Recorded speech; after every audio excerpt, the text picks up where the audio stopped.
Welcome back to the Weekly Juice. As always, Ryan and Corey here with another episode for you. Today we have episode 33. Special guest for today is Craig Curelop. He is known as the Fi Guy. He is a real estate investor specializing in house hacking, and he also wrote the book, The House Hacking Strategy, that's published by Bigger Pockets, which is absolutely incredible. He's originally from Massachusetts, traveled his way to Silicon Valley, now living in Denver, and started his own real estate team as an agent. This guy does it all and super invested in real estate and the financial independence community. And he got his start house hacking, which is like what we always say is like the easiest way to get started. But he house hacked like his first 4 deals. He built up this income, made money off of the book. It kind of spiraled, saving 60% of his income, then started buying properties in North Carolina. And now like he's seeing $7,000 a month. He said somewhere between $7,000 and $10,000 a month in passive income. He can retire today. We didn't even get to the age. I think he's our age, like 30. He's under 30 and he has reached financial independence in 3 years. 3 years from negative 60K net worth to financial independence in 3 years. I mean, go follow this guy. we keep saying financial independence too. So like at the beginning of every episode, but just so people know that like he has enough money to cover all his expenses and then his lifestyle. Exactly. And you can talk about buying a 6-bedroom property with 6-bed, 3-bath, I think he said. And like he's Airbnb-ing one room. He's renting the master. He's renting these other rooms and making money while he's living there. These deals, like they exist for people. It just takes some sacrifice up front. And he found it out actually probably by going to Silicon Valley and realizing like, holy shit, my boss makes 10 times what I make and his boss makes 10 times what he makes. And he's like, I think there's a faster track than me working 25 years to try to get to their position. So he did it. He absolutely did. He's only getting better every day. So we thought Craig was the man. We should jump in. Let's dive in. If you like what you've been hearing, please subscribe, share with friends, rate, and leave a review on Apple Podcasts. That goes an extremely long way for us. You can also find us on Instagram at Weekly Juice Pod for daily content and personal finance tips to assist in your journey towards financial independence. If this is your first time with us, we at the Weekly Juice share stories of successful entrepreneurs and investors to spread knowledge, advice, and actionable tactics to help others in the pursuit of financial freedom. We talk a lot about investing in real estate and how building a strong financial portfolio is a smart option for young and old. However, putting yourself into a strong financial position is only one thing that people need to consider. They also need to consider a strong savings rate, good income, strong overall investment returns, and opportunities to take advantage of entrepreneurial pursuits should they desire. All right, Craig, welcome to the Weekly Juice. Thank you so much for joining us. We are honored to have you on today. If you could just kind of give us a little bit of, I guess, a background on who is Craig Curelop. Yeah. We can go way back, but I won't bore you into my childhood days. We can kind of start with, graduate, born and raised in Massachusetts, went to school in Massachusetts, graduated from there, moved up to California to work at a venture capital firm and do all the big sexy thing, right? Working in Silicon Valley, investing, blah, blah, blah, blah, blah. Realized after about 5 or 6 months that this thing sucked. Are you guys okay with swearing or what's the? Absolutely. Go for it, man. The more the merrier. Yeah. So I just realized that being out there absolutely sucks, right? Being out in Silicon Valley is just, it sounds sexy, but when actually going to do it, it actually sucks. Like you're not working on Facebook, you're not working on Twitter, Uber, you're working on some like dumbass, like cybersecurity company that no one's ever heard of. And one day I learned that, I made $65,000 as an analyst out there, full disclosure. I learned that my boss was making $650,000 and I learned that his boss was making $6.5 million a year. And I was like, holy shit, I'm doing all the work for this dude that's making 100 times more than me per year. And at that point I was just like, nah, man, I got to get out. Right. And so I started doing a lot of reading, doing a lot of researching. I read, my roommate actually gave me Tim Ferriss's 4-Hour Workweek book.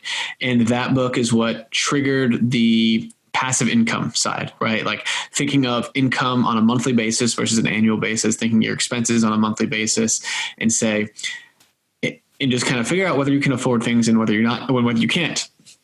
Once I figured out about, whole passive income, being in Silicon Valley, I thought of dumb idea after dumb idea after dumb idea. And I just was like, man, it's not for me, right? I just can't think of anything that's good. And so then I stumbled upon real estate, and I'm like, man, I don't need to be Mark Zuckerberg. I don't need to be Steve Jobs. I just want to be a happy, healthy, wealthy guy. And so real estate investment was an obvious way for me to get there. So then I obviously found Bigger Pockets, started fanboying over them, listening to every episode, read every book, watched every webinar, and literally took diligent notes. I literally still have 50 pages of notes from these webinars that I was watching back 4 years ago. And yeah, so started diving in, man. And then, a few months later, I saw that Bigger Pockets had an opening for a financial analyst. And I was like, holy shit, the stars are aligning. Yeah. Right. So I applied for that job. They told me there were 30 something applicants. So I was like, oh man, how the hell am I going to get this? And somehow, obviously, I guess you guys know the ending, I slipped through the cracks and somehow got the position there.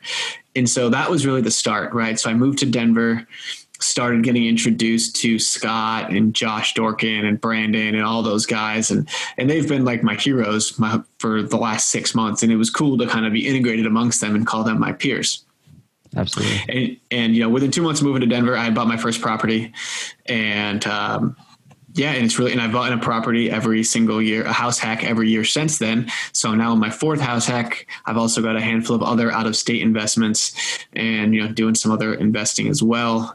I don't want to spend the whole time just doing a soliloquy. So I'll let you guys chat and kind of lead the conversation. Well, I didn't know all that about you. I think that it's a pretty cool story. When you said that you were thinking of all these ideas in the Silicon Valley, did you mean that you were trying to think of the next startup idea originally? Is that what your plan was? You're okay, I have to get rich. I have to try to think of a startup.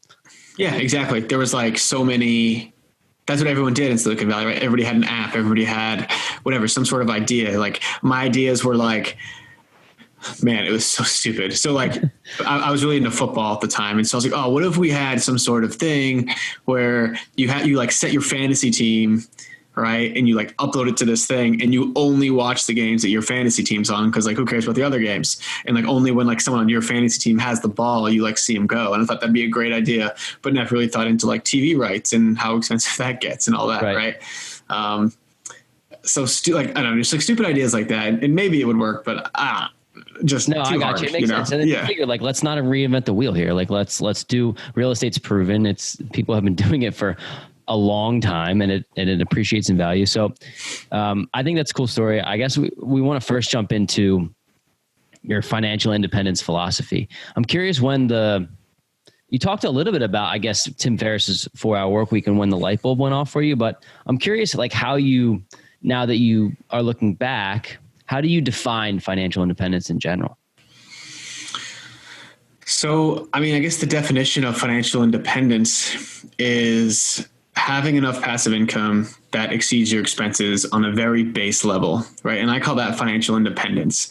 I call financial freedom, right? People use those words interchangeably, but financial freedom, I believe, is kind of super next level, where it's okay, you probably have tens of millions of dollars or more of net worth. You can pretty much do whatever you want, whenever you want, with whoever you want, however you want, right? You kind of have total amounts of money. At the end of the day, financial independence is great, but you can have a net worth of $500K and live off of $25K a year and be financially independent. And that's great and enough for a lot of people. So does that answer your question? Absolutely. So for you, if you don't mind going into it, how did you map out your number for financial independence and what is that? And your goal is to get there. If you already have. Yeah. When I first started, man, I was I just need $3,000 a month and I'm going to just go start traveling. And that seems like a real reasonable number. I hit that pretty quickly, probably 2 or 3 years. And so I was okay, well, the target's always moving. And so I'm okay, 5,000. Okay. Now I'm at 10,000. And so I don't really even know where I'm at right now. Honestly, probably somewhere between 7 and 10,000 a month. And it's great, right? I'm very grateful that I can basically just probably quit and just do nothing for the rest of my life and be fine. but you're like, man, to achieve that level of wealth at such a young age, for you guys, for anybody and anyone listening to this podcast, it's not just a switch you can turn off.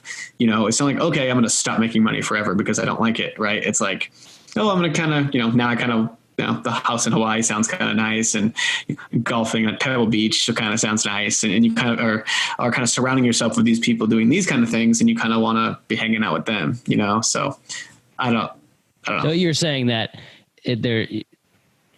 you got to a point where you hit 5, but then you're like, well, you still want to do more. You still want to do more things.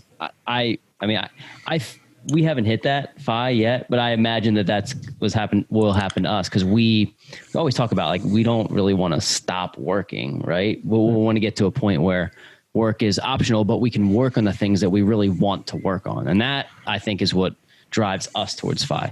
So it's cool. Right. I think, yeah, once you hit that base level 5, like your expenses are covered through your passive income, right? You're now playing to win versus playing not to lose. Right. And so I can explain, right? So your bases are covered. So I can tell you a real life example, right? So my bases were covered, basically like August of last year. I tested that by completely maxing out my 401k. So I took $0 as a paycheck, and I figured, hey, at the end of these 4 months, if my checking account is larger than it is right now, then I'm financially free. And if not, the worst thing I did was just max out my 401k. So I feel like there's not really a lose scenario there. And so in January, I decided, that was it. I quit my job. I was able to focus 100% time on my agent business. And I've probably made like 8 or 9 times as much money this year as I did last year, because I'm actually able to focus on something that I'm passionate about, that I like. And that's more like entrepreneurial, because when you're working a W-2, man, there's a cap. Right. But when you're by yourself, you're able to focus on that, and just your income explodes. Did you say agency? I guess I said, I'm a real estate agent, like a broker out in Colorado. Awesome. Yeah. So I was going to dive into that a little bit later in the episode, but I do want to ask you, why did you decide to become a real estate agent, and how do you think that has helped leverage and kind of enhance your portfolio?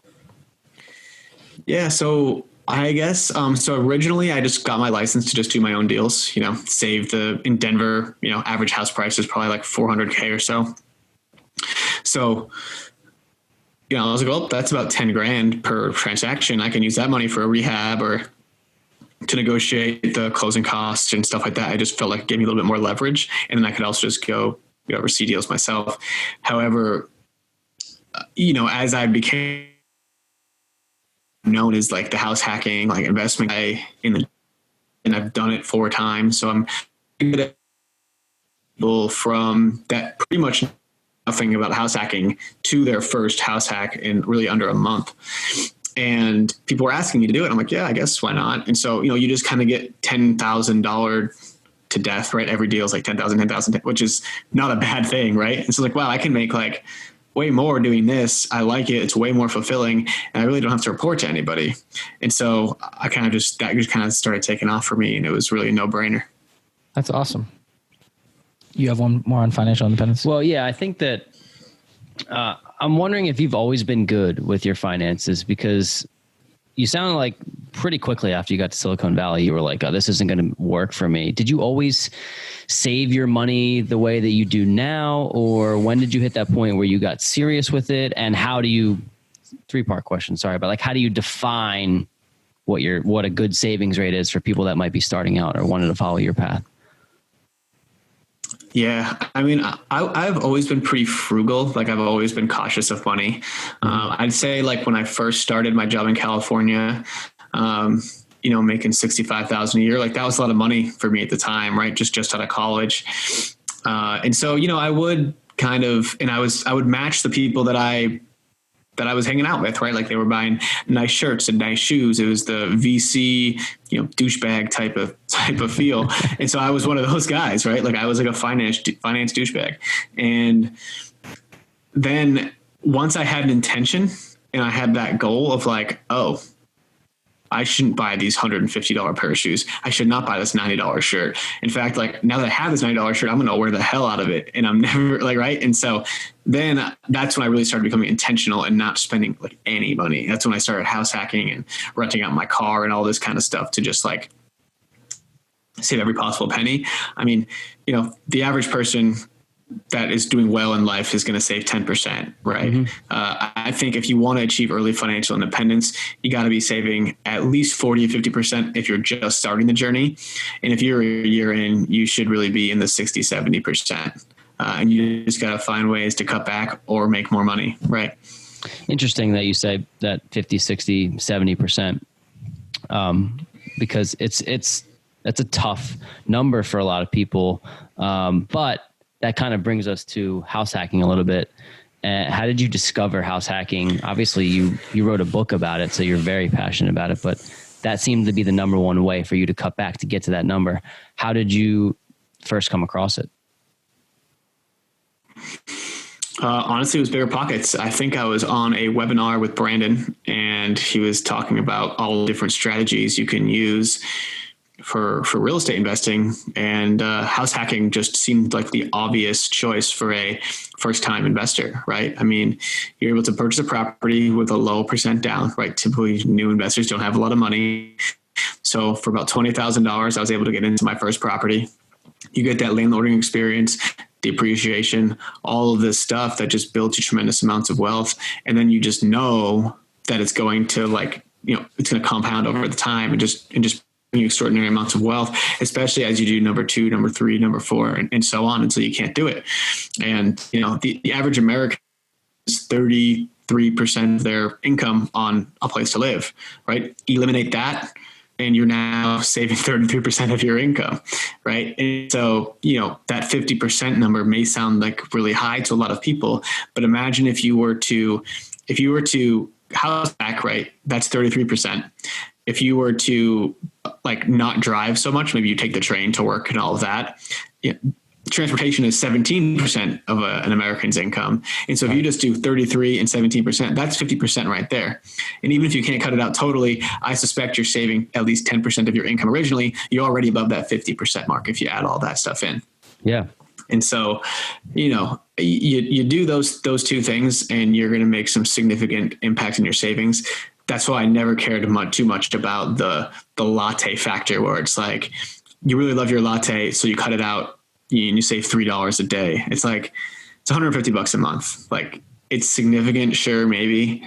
But if that latte brings you a lot of joy, drink your fucking latte, I totally agree. We were having this conversation the other day. I feel like we haven't maybe a lot of times in the episode, but I'm feeling like you read it from him or something. I might have got it from Craig. Okay. Literally might have got it from Craig, but because I read your book, but I talk about that all the time, and people are like, oh, well, you don't even, don't go spend money on coffees. And it's like, okay, even every day is probably a lot, but if you spend even $60, $70, $80 a month, it's just not going to make that much of a difference, in my opinion. It just won't. But my question for you, man, is you talk about 60%. So now you explain hypothetically 60% of your income saving. You explained how you got there. I guess I want to figure out where does that put you on the fast track to FI? If you were to save 50 or 60% of your income, how quickly do you realistically think that an individual could get to FI? That sounds like they could do it in maybe 5 years. Yeah, man. The thing is, it's so hard because you have to stay at 50% for a while, and you're making more money. So you're able to, usually that number increases over time as you make more money and you just save the rest. But I went from a negative $60,000 net worth in, July 2016 to financially free in August 2019, right? So 3 years. Wow. Okay. And I went pretty aggressively, right? I slept on a curtain and house hacked and pretty much did everything you could possibly do. So someone probably could be more aggressive than me. They could be making more money than me. So, but let's just say that's probably the fastest. If you didn't want to live behind a curtain in your living room and you actually, didn't want to go that hard, maybe it takes you 5 to 7 years of that kind of discipline. Right. But as you get that level of freedom and you start having more income, you're going to introduce some luxuries back in your life. Right. I only lived behind a curtain for 1 year and then I had my own bedroom and now I've got my own studio. So, always living below your means, but much, and that just grows someone has, $7,000 to $10,000 of passive income coming in, they're probably going to live somewhere downtown around in a nice high rise in a really nice place, right? It's like I'm still kind of living as if I would be making $60,000, but when I was making $60,000, I was as if I was making $20,000. Yep. So you're always kind of behind on that scale. I think it's a difficult question regardless, because everyone's FI number is going to be different, and it just depends on.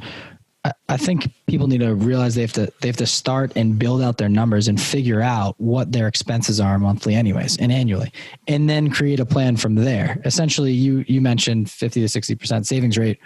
Well, that could vary from person to person. If say you have 60 grand worth of expenses, that you need to essentially make between about $5,000 a month in passive income, and that covers your expenses, but then you have nothing else coming in. You're just baselined. You're tuned out. So you need to build up and have essentially more than that. Yeah, exactly.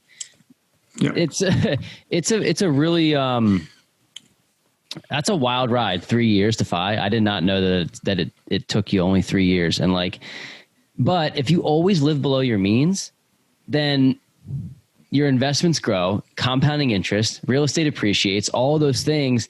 You'll eventually get to that level where you can live and do whatever you want to do. And that's the ultimate goal, I'd imagine, right? Yeah. I mean, look, you can house hack, right, for 10 years.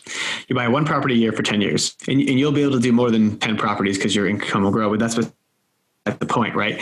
And then you hold all those properties for one market cycle, right? Rents are going to grow. Your mortgage payment stays the same. The property values are going to grow, right? You're just going to build equity, build cash flow and all of that. And then you decide if you like that cash flow, or if you want to hire it out to a property manager, maybe you sell, 3 of your properties and those 3 pay the rest off or something like that, Snowball, and right? Exactly. Yeah. You just start acquiring assets that appreciate and make sure they don't actually hurt you each month, and you're going to be just fine.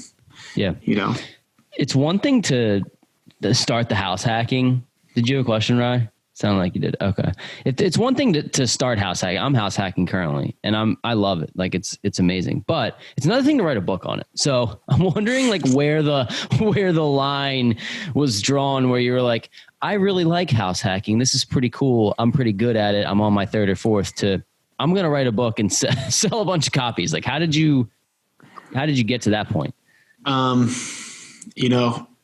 the end of the day, I was in the right place at the right time, right? I was going on my 3rd house hack while at Bigger Pockets, had a very good relationship with the publishing manager and the CEO and Scott and Brandon and all of that. And so, they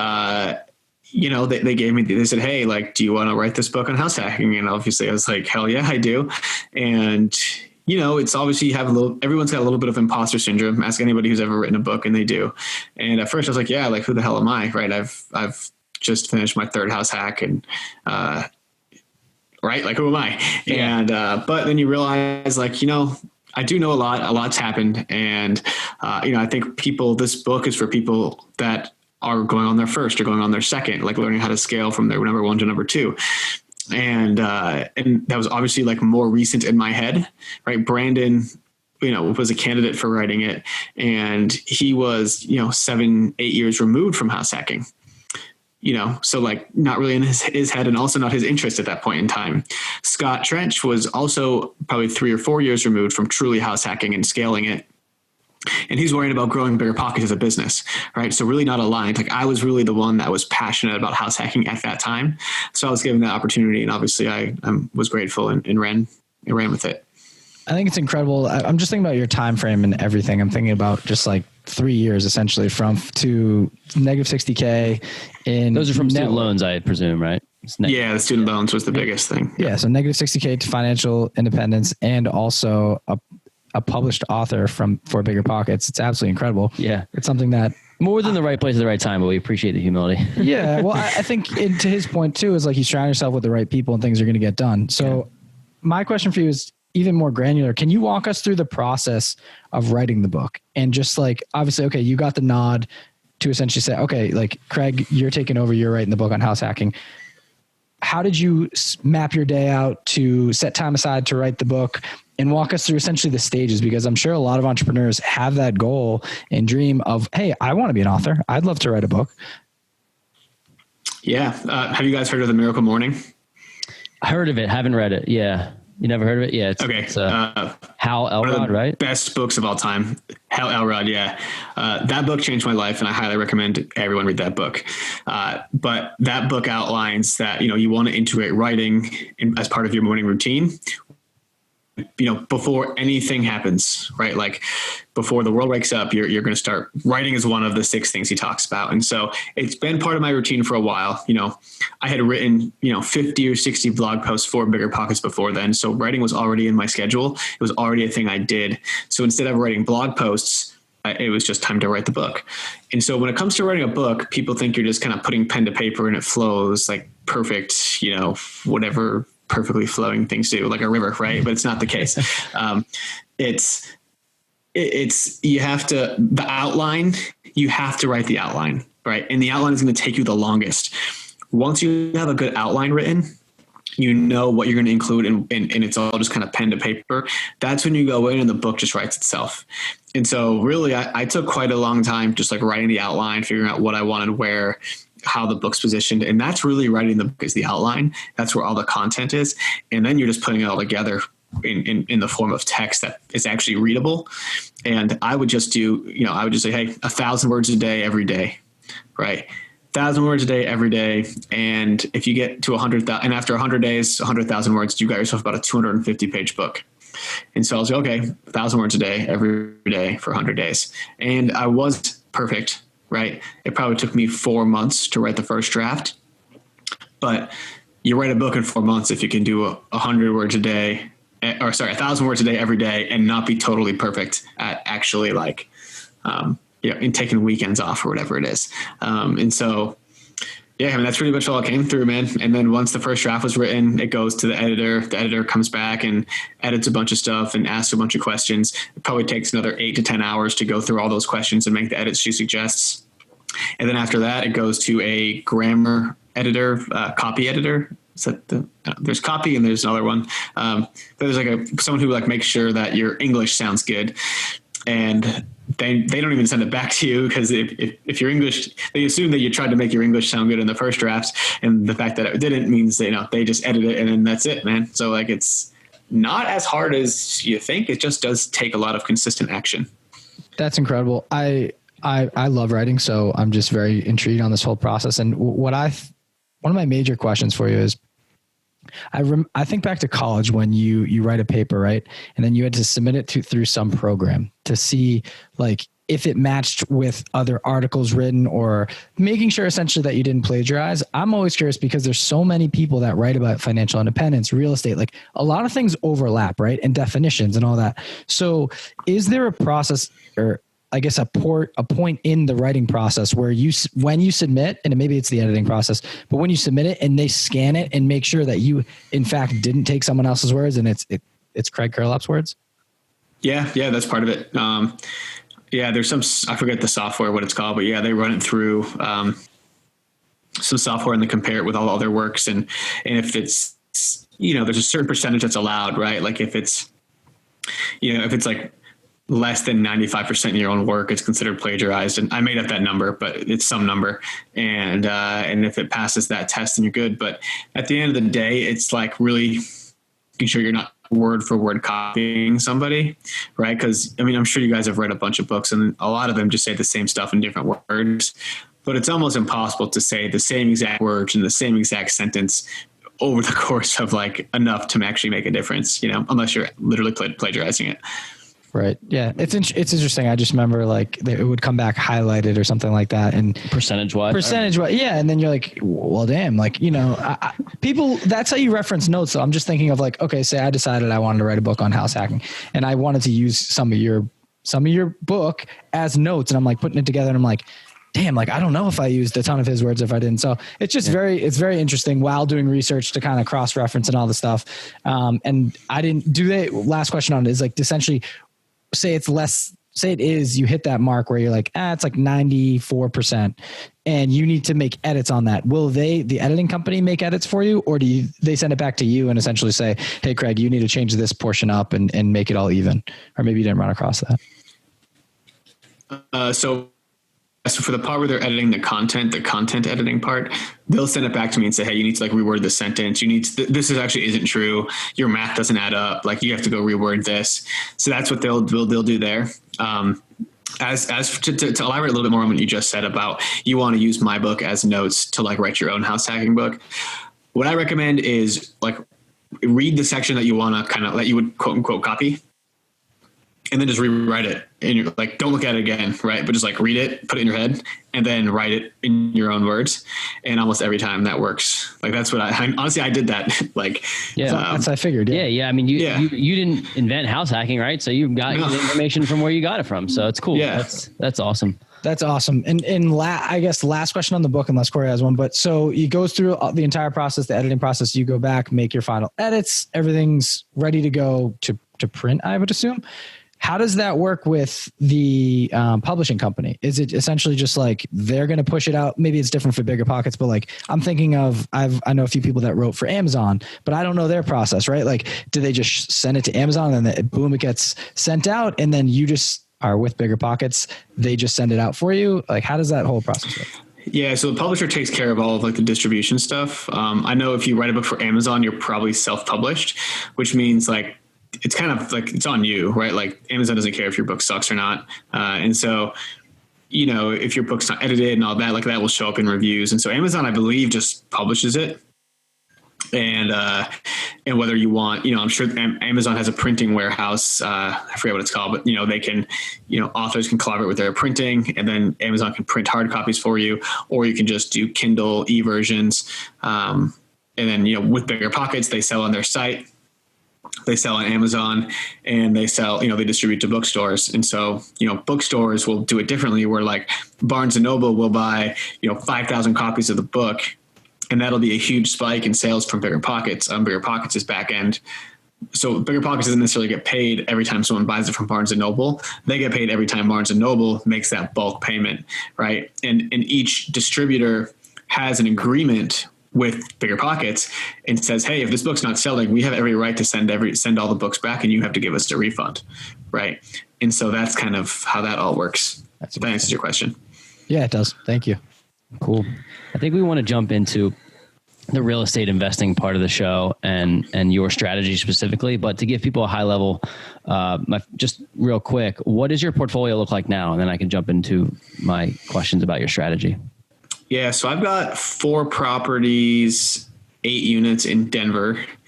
And then I've got 6 properties, 6 units out in North Carolina. Okay. So, you know, the 4 properties in Denver here have all been house hacks. I think 2021 here will be my first year of buying probably a house hack and a traditional rental in the Denver market. And then also continuing to buy. My goal is to get 12 out in North Carolina. Got it. And then probably just chill after that in North Carolina. Cool.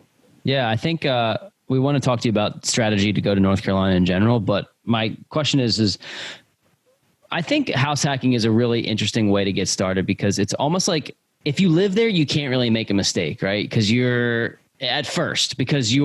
subsidizing your mortgage, you're paying significantly less than you would be renting. So it's kind of an easy way to just, if you continue to do that, you can't make mistakes. But I wonder, after you move out of the property, how did you run the numbers on, you know, $400,000 properties so that you would be cash flowing once you left? Because I assume, although you did say you were house hacking some duplexes, that definitely helps. But my house hack is a higher quality, so to speak, in air quotes, property than the investment properties that I'm purchasing. So I'm just wondering, which obviously inversely has a relationship with the cash flow.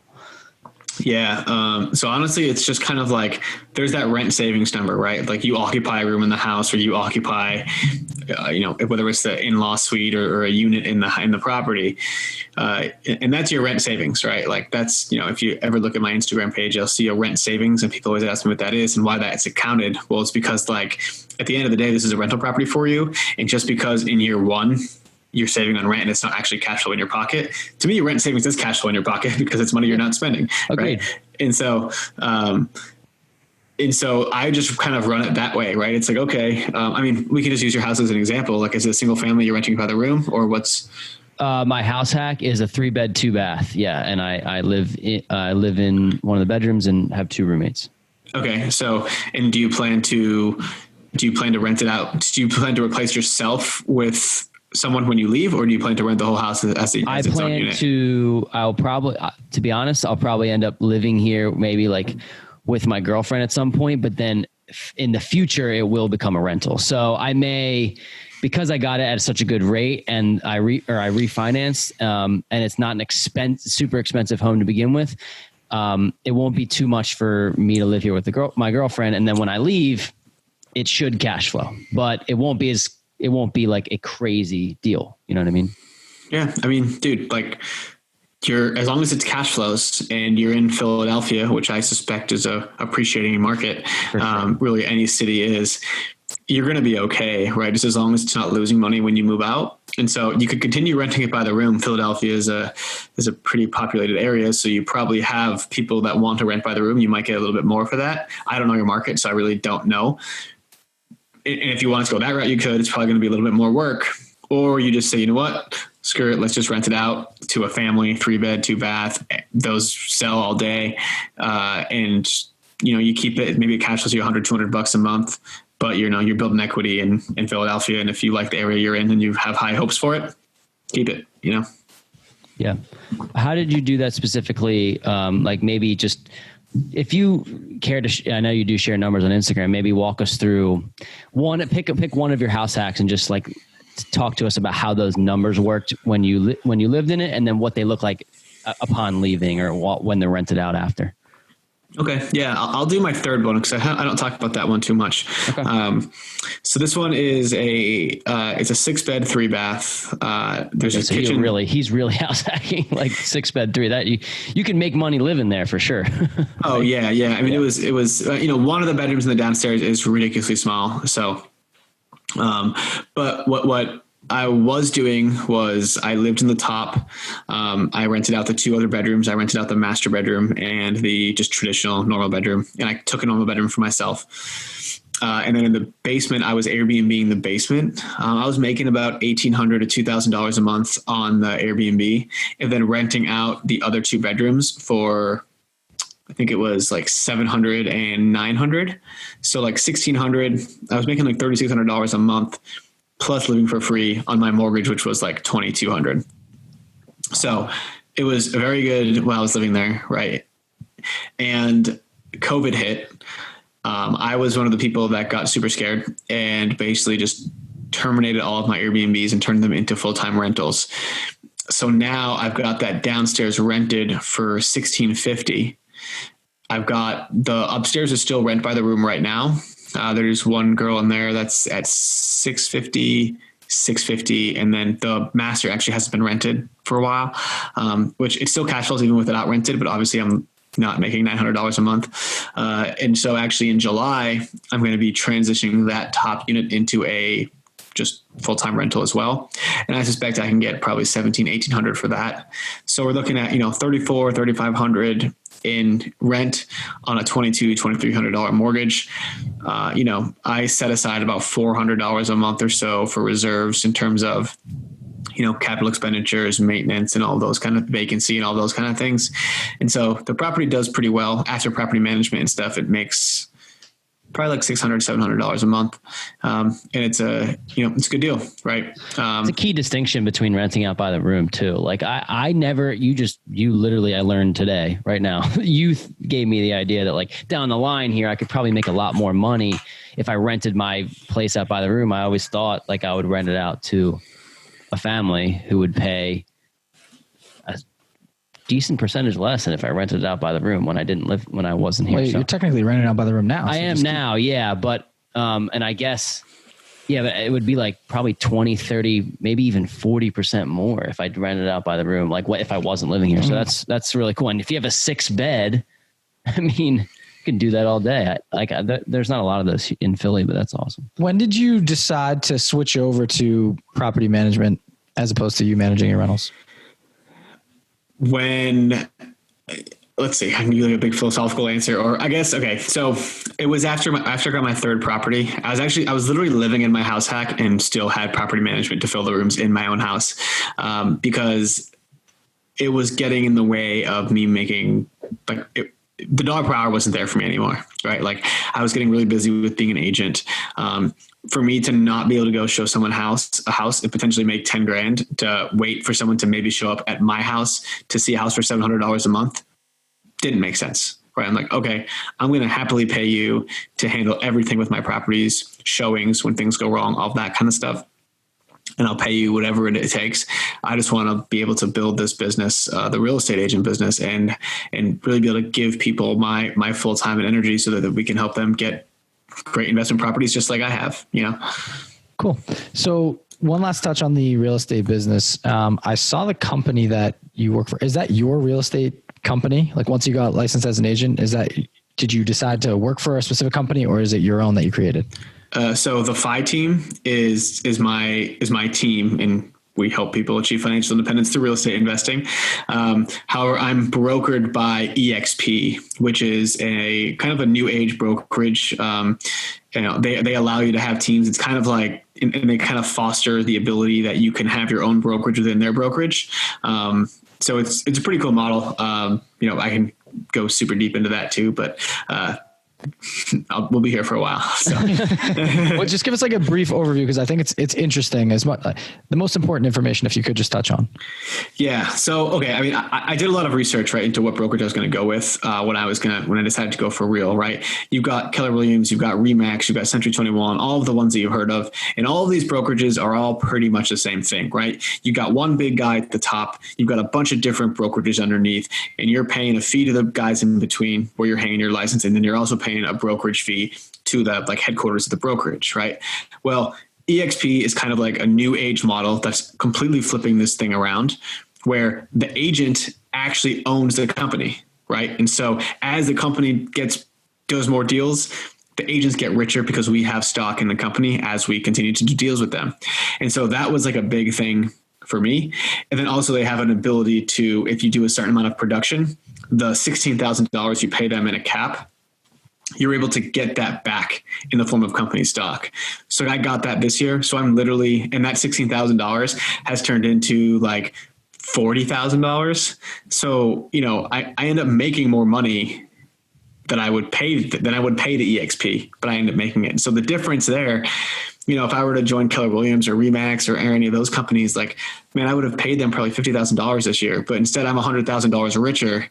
It's like $150,000 difference, right? Like that's material wealth. And so again, I told you I could go on forever about this, but that's why I was like super excited about EXP, and just to see that they're kind of like the new age of real estate brokerage is why I went with them. That's awesome. It's perfect. I saw that on your bio, and I was super intrigued. So thanks for diving in there. Yeah. If you could now, just transitioning back essentially to your portfolio, Corey and I are super intrigued the fact that you're investing essentially in North Carolina. Like, why did you decide? I'm just going to paint this picture again. Originally from just outside of Boston, then you moved to Colorado, where bigger pockets. Silicon first. Silicon Valley. Yeah, sorry, I'm puddle jumping here. Yeah. And then Okay, so you go Silicon Valley, then bounce back to Colorado, bigger pockets, write a book, house hack, have a couple investments, but then you decide, okay, I'm not going to go back and invest in outside of Boston or continue in Colorado. I'm going to plot myself in North Carolina. Like, what's the intrigue there? Maybe numbers. How'd you find it? Yeah. So, I mean, originally I was just really looking for a place where I could buy a property for relatively inexpensive. The properties I buy there are $90,000. I can put $20,000, $30,000 down and still buy a property there. There are probably like thousands of markets across the US that have that criteria. And I just ended up meeting some guys at a conference that basically were like, yeah, we all have properties it's Fayetteville, North Carolina. We have properties in Fayetteville, North Carolina. We've got contractors, we've got property managers, we've got everything you need. You just plug into our system and we'll basically hook you up. And I was like, sounds good to me. Right. I probably could have found a better appreciating market. I definitely could have found a better appreciating market. I probably could have found a better cash flow market. Right. But to me, I was like, I just want easy and no stress. And so they've been pretty good. I mean, there's some hiccups as they are in any real estate transaction, but now I've got 6 properties there, probably making about I just refinanced. So my cash is a little lower now. So I'm probably making about $2,000 a month. off of that. And yeah, and my goal with those were just, I want to get to 12 properties, make $3,000 to $4,000 a month there. That's like base financial independence for me.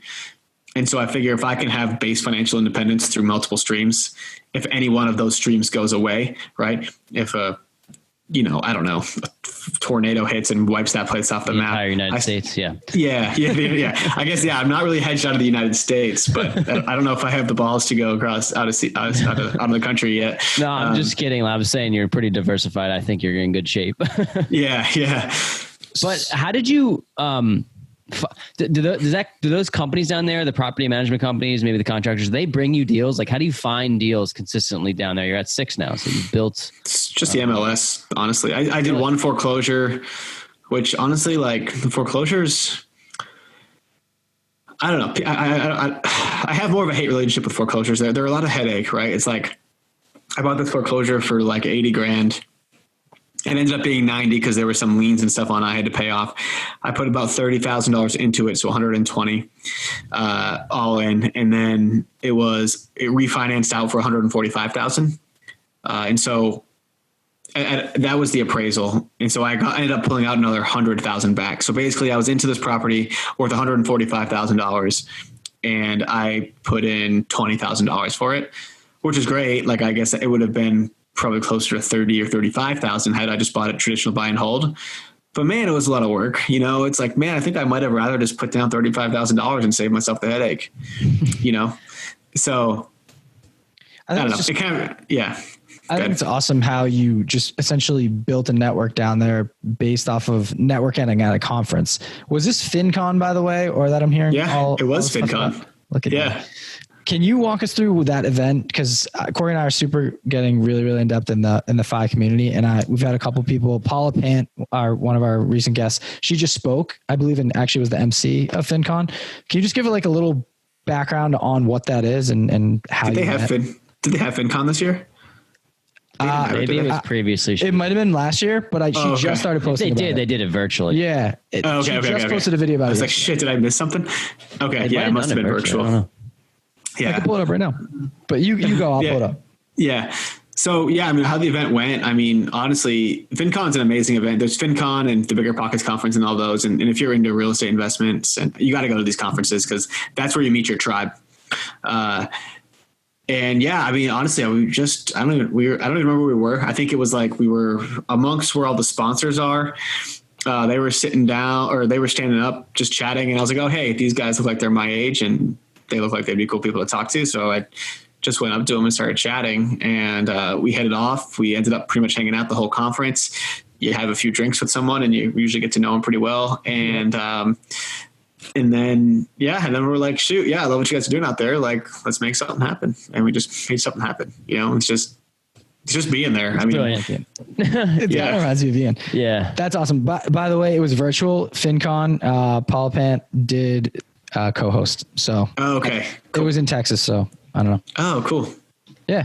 Yeah. I totally missed that. That's wild. So we might have, I don't know, like that's something, those conferences are something that's got to be in our future. 100%. It will be. Dude, it's worth every penny, man. It's like you pay the amount of connections you make and the amount of friendships you make to pay $300. Maybe it's like $1,000 weekend or a $2,000 weekend. It's going to pay 10% worth it. You're making $2,000 a month. It paid for itself in half a month for you at this point. It's all like-minded people, though. Not like-minded people, but people that are interested in the same thing. Yeah. And I just think that's awesome. I hear people always referencing you should get involved in a local real estate meetup group, or you should get involved in a mastermind group. And I think this might be like the third, I guess, cog in the wheel or whatever you want to call it. But like essentially the third pillar, like go to conferences as well. What are your thoughts on specifically mastermind groups and real estate networking groups in your market? Is that something that you specifically go to? I go to some of them. Like at bigger, there's a couple of meetups that I go to and we host a meetup as well. I think they're good to go to because you're basically just like, you're surrounding yourself with people that are already doing the things that you want to do or are doing. So it seems much less scary, right? It's like you see this motherfucker over here, like got 4 deals and you're like, dude, what? Like, if Like you he's can a do it, I loser? can do it. Right. Well, it just makes it seem so real, right? It's like, it just makes it seem so real, right? When like you guys go to, if you put yourself in like, I don't know, like you go back to like your We're high the school four class, deal right? guys, by the way. No, before deals. He's like, that guy's a loser. He's got 4 deals. I'm getting 10. No. I'm saying 4 deals is a lot, right? Oh, like, I got you. yeah, like you're a newbie, right? And and this guy's got 4 deals, and you're like, yeah, you just like systematically do it over a few years. Like it's much less scary to see absolutely. like this dude right in front of you do 4 deals versus like hearing someone on the Bigger Pockets podcast do 4 deals, right? Seems like a little bit more of a celebrity. Got it. You're like in person with them. Makes sense. Yeah. And like, you go back to like, some of your high school friends, right? And you're probably crushing it because you bought a house, and holy shit, you bought 2 houses, right? And you're like, yeah, it's actually not that impressive when you look at this guy. So you want to surround with the people that make you look like you're not very impressive. And then you're going to like get motivated, you're going to grow. And then that's how you end up, becoming crushing greater. it.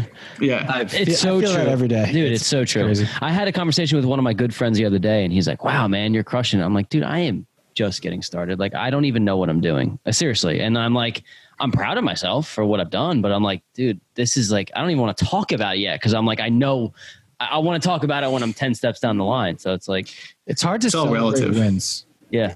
I think kind of to Craig's point, it's like, I don't really know how to celebrate the wins. Like I'm always thinking in the future, and that's not a good thing all the time. And I think we talk about that. Sometimes it's good. Sometimes it's not. Right. Yeah. So yeah, I think it's tough because like the wins, right? What's a win to you? One of your peers is already done. So, well, he already did it. So it doesn't feel like that's that much of a win. Right. Yeah. But you do try to celebrate them. I think a lot of people have trouble with that. And the fact that you're mindful of it is actually probably the first step in fixing it.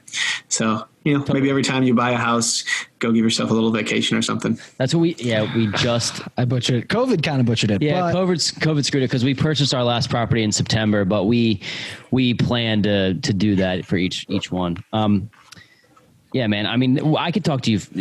We're very like-minded, like Rye said. We could talk to you for hours. I want to ask you if you were a new investor, if you were just getting started, maybe you have $20,000-$30,000. Do you do a house hack? Do you buy? Do you invest long distance? Obviously, it depends on the goals of the person that's asking this question. But I'm curious. People are going to be like, Craig is inspiring me. I'm going to read his book.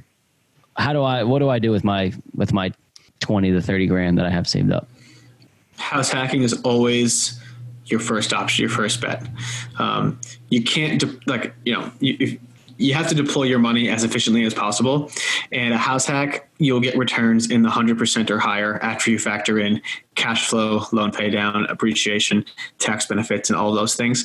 And there's no other investment that can consistently get you 100% returns or higher without getting super lucky in like a VC, a venture fund or something like that, or Bitcoin or whatever. Right. And so your first $20,000 or $30,000 that you have saved should go to a house hack. Your next $20,000 or $30,000, right, should make sure that you can house hack again in a year, right? Because that's the power of house hacking, is doing it year after year after year.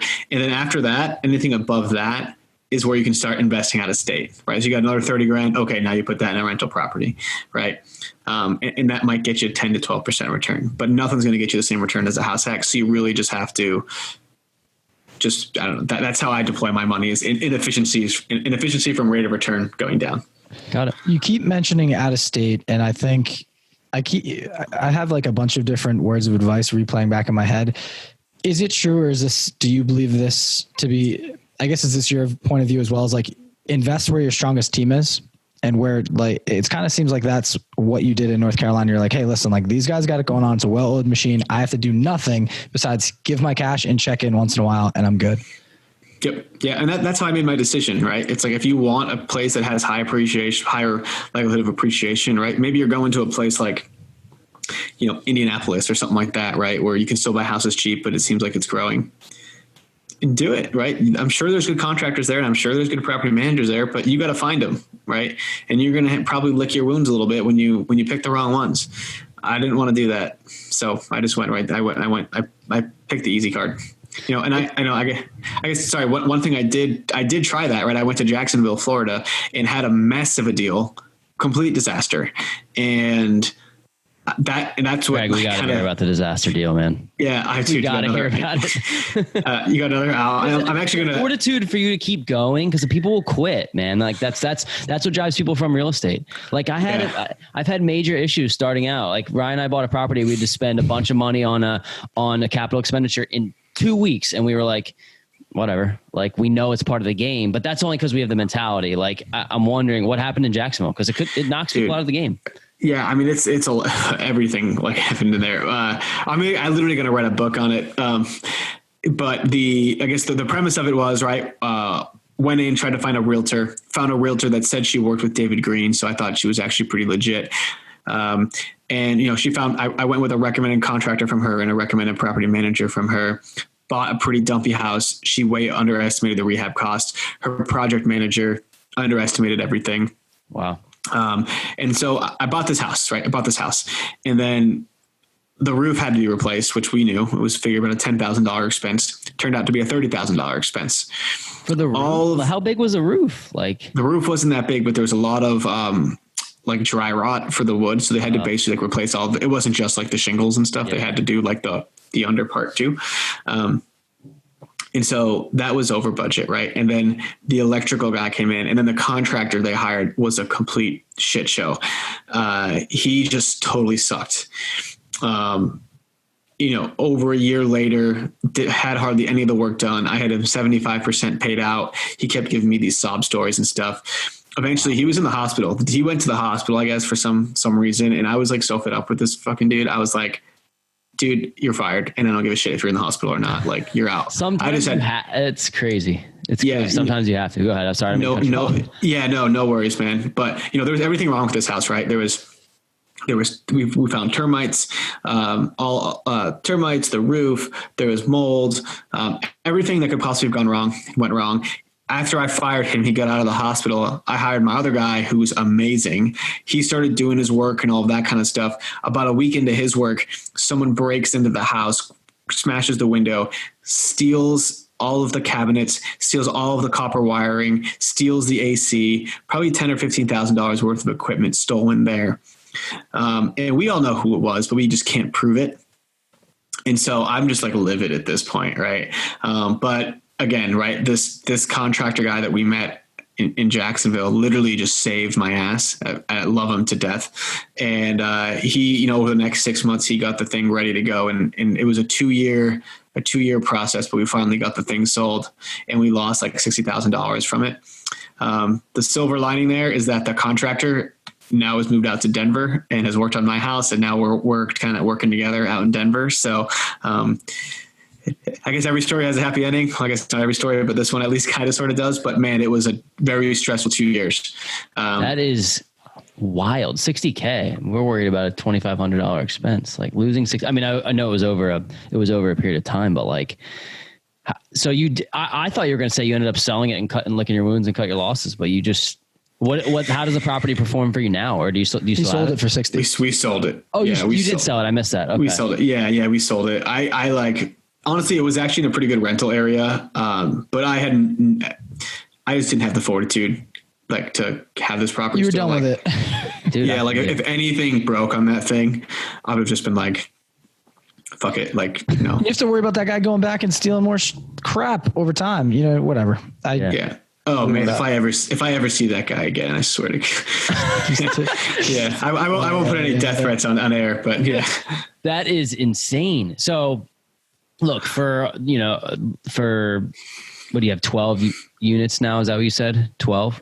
14 units, 10 properties. 14 units, if you have 14 units and one of them ends up being a bad one, your ratio is pretty good there. So yeah. And he talked about how he's diversified in a bunch of different spaces. So yeah. I think that helps even more. You're like, it sucks 2 years, but I learned a valuable lesson. And you might have found yourself your own Ryan Murdoch mercenary that has moved out to Colorado with you to help you out. So yeah, I hope so. Be pretty cool. That's awesome. So I have one last one for you. I was checking out your Instagram page and I see that you did quite some work on a van. Can you give us a story of the van? Yeah. So the van is funny. I just had this like inkling and this itch I wanted to scratch of I wanted to try van life because I consider myself pretty minimalist and I kind of like that style of living. And so COVID pet project kind of thing. I bought a van, tried to fix it up. End of the day, like I'm just not that handy, and vans are actually like way harder to work on than houses, believe it or not. And so I ended up giving up on that. I sold the van kind of partially done, lost maybe like $1,000 total on that in a whole bunch of time. And then I'm just buying like this perfect van that I found, the exact layout, the exact design, everything I wanted. And so I purchased that van. Used it for the summer, did like 4 or 5 trips with it. It was actually been really great. Tried to live in it actually here for the last few months. And it turned out that it just like wasn't convenient, obviously. You know, like I think van life is great if you're going to be traveling the country, and like the adventure part of it is really fun. And the adventure outweighs the inconvenience. But when you're kind of just like staying in one spot, trying to build a business, you know, when I try to do these podcasts or when I try to write and stuff like that, it just was a huge inconvenience. And I was like, man, I don't want to do this. Right. So I think the van life thing is still in the future. Like, I think when we go travel the US and do stuff like that, we'll do it. But for now, it's just doesn't make any sense. So cool. Went through that whole thing. Awesome. And last one for me, I know I said the last one was the last one, but I know you have the Phi Team podcast. So is that essentially, I guess, can you walk us through it? I'm guessing it's you and your real estate team that hop on podcasts and just spit game on financial independence and real estate. Yeah, that's exactly right. I mean, you know, just another platform to kind of get us out there. We take a lot of the clients that we have and we let them kind of go deep into their deals and just talk about the, you know, how their deal works, how they found their tenants, and just kind of dive deep into that first deal, especially with, like, you guys know all the emotions and stuff that go into your first deal, how you get super excited and then you're nervous and then you're excited, then you're nervous and you're scared. And just to help people know that they're not alone through the emotional roller coaster, and you just got to push through and just get it done and just kind of show kind of different people in different parts of the journey so they can, you know, everyone kind of knows where they're headed. It's awesome. What are your future goals with your business? Well, I guess you have multiple businesses, but I guess I was referring to the real estate investing. Yeah, the real estate investing, I don't know. I mean, I'm continuing to build, right? It's like right now I've got my sights set of, I'd like to have 10 properties in Denver and 12 in North Carolina by the end of 2021. At that point, I will reevaluate and decide, do I want to just start paying these off and get crazy good cash flow? Do I want to maybe elevate the game and go into some sort of commercial space? Self-storage is the most interesting commercial space for me right now. And then go from there. But at the end of the day, I think at the end of next year, we do want to go travel, you know, internationally and a little bit in the US and take some time and, you know, start reaping the fruits of the labor before we get too old, you know. You're not too old, but yeah, I get the point. Yeah. I see what you're saying. Cause it's like celebrating your wins. It's like, well, you've been grinding for, you know, 4 years on it. Maybe by the end of this, it'll be 5-6 years and you're like, ready, let's play a little bit, right? Coach Carson talks about like the mini sabbaticals. You know? And I love him. He was the one who was like, dude, you gotta like go buy 2 deals, go on vacation, go buy 3 deals, take a sabbatical, take a month off. If you have the means to do it, why not? Sounds like you do. For sure. Yeah. I just worry about, you know, when I said like getting too old, I just mean like, if you don't do it now, like a year is going to pass and a year is going to pass and before you know, time slips away, you know? Absolutely. Absolutely.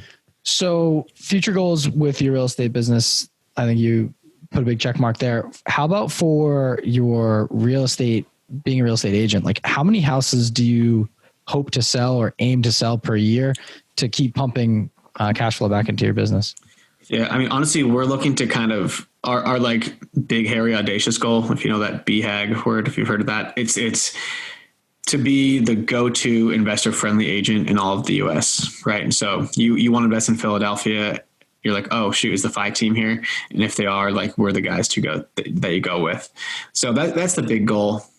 Are really you now out of Denver, then mostly just out of Denver with the Phi Team? It's just the greater Denver. Yeah. I mean, we do some stuff basically all in the front range of Colorado, Denver, Colorado Springs, and Fort Collins. And so we're just really looking to get people get agents on the team that know house hacking, that have house hacked and have invest and have that investor mindset, so they can go ahead and help others do the same, and just provide people with everything they need, right? We provide them with, with leases, with contractors, with sample listings. We kind of just like guide them through the entire process. So that way, they can just be well on their way towards financial independence. I mean, that's the dream. I love that. That is the dream. I think that's awesome. Cool. We, our last segment of the show is called The Last Drop. Getting your last drop of the day from us, from the Weekly Juice. What is, I want you to plug your book at the end, but I'm curious if you have some sort of resource that helped you along your way. I know Bigger Pockets is obviously the one that comes to mind, but maybe it's an app, or maybe it's a book, or maybe it's, you mentioned 4-Hour Workweek. Maybe it's some sort of tool that you use that other people that are looking to get on their way to FI or start in their real estate journey could benefit from. Just podcast app, man. Just seriously, just listen to podcasts and audiobooks and just educate yourself as much as you can. Cool. That's it. Like, I don't know if that's a cop out of an answer, but you just got to educate. Yeah. I like that. Can you just remind me of, so you mentioned the 4-Hour Workweek, and that's by Tim Ferriss. What's the other book you touched on? The Miracle Morning by Hal Elrod. Boom. Yep. Awesome. Seriously. Like, if you read that book, start instilling the Miracle Morning, and like the first 2 weeks suck, but just push through it until it becomes a habit of waking up early, and your life will change. Like, I've literally, everyone that I know who has done that book's life has changed. So I'm not a morning person. It's like one of my biggest hurdles. So everyone says that at first, man, but read it and you'll, Yep. You'll be one soon. Yeah, I know we will. I'll call you Hal. So, first of all, thank you very much. I think so many words of wisdom, and people are going to really, really take to this episode.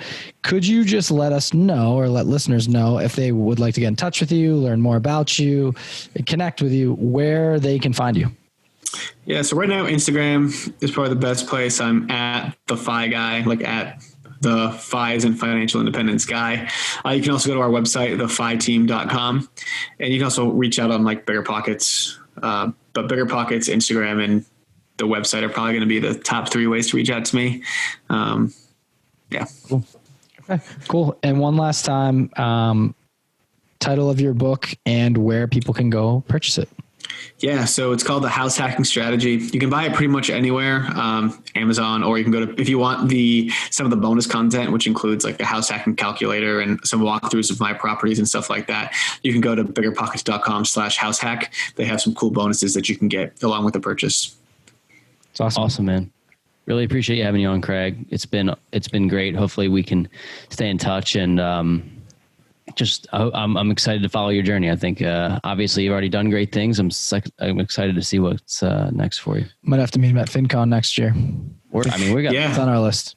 We'll see you at FinCon next year. Hopefully it happens. Yeah, hopefully absolutely. It does. Yeah. All right, Craig. Well, thank you so much from the boys at the Weekly Juice. Yeah. Signing off.